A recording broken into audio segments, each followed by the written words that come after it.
Um, I mean, starting off with the manager, I've been on it and I've sort of said at the very beginning when you started to do this, Josh, that, we wanted that sort of stability with Chelsea. We had a lot of rotation with managers and it works. That model works, right? But the whole regime's changed.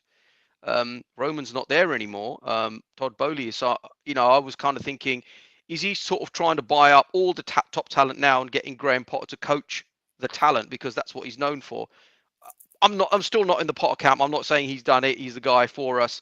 Um, to Darms's point, he's got a long way to go before he's done that. It's 3 games. To be fair, I mean, talking about the game yesterday, we probably could have had more than the 3. I mean, if a couple goals were offside, João Felix hit the post, which he's been so unlucky over the last few games as well. So it could have been different, but Leicester also had their chances. It could well have been a 1-1 before it was I can't remember now what happened. It was a 1-1 and it came back to 2-1, right? And then we ended up winning it 3-1 at the end. But it's kind of one of those things. If we do go too far behind, if we actually fall behind in a game, would we have come back from it? But still, performance was good. To the point that Enzo's got a massive price tag on his head, and actually so far he's delivering, absolutely delivering. I mean, those stats you called out, Darms. I was also looking at them beforehand as well. He had a brilliant game versus Leicester, and that chip on Havertz's goal was, Fabregas-like, wasn't it? It was amazing. So more of that to come, hopefully.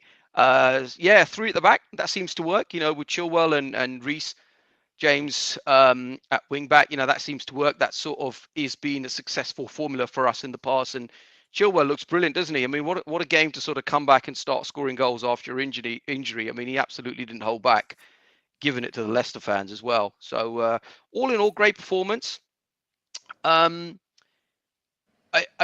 talk about Graham Potter for a minute, going back to that conversation. I think, he's got a long way to go yet. I mean, Chelsea do have this thing where they sort of switch managers up in sort of mid-season and then they go on off and win the Champions League. So if he goes and does that, and we see a style of play coming through that resembles what Potter's trying to do, then maybe he's the guy for us. I mean, 3 wins. To be fair, Chelsea just seemed to be up for European nights. So I'm just thinking, even if I was the manager, I probably would have won that game against Dortmund, right? So maybe that one we could give him credit for, of course, but just they sort of get up for those nights. And I was watching obviously the Tottenham game the day after, and I can't remember who it was. One of the pundits was saying, I think it was Jake Humphries actually. He was sort of saying Chelsea were up for it and they got through. Tottenham just weren't. And I think that's the difference. But overall, really pleased. 3 games on the bounce, wins. Everton next should be on paper a game that we should win. But so let's see.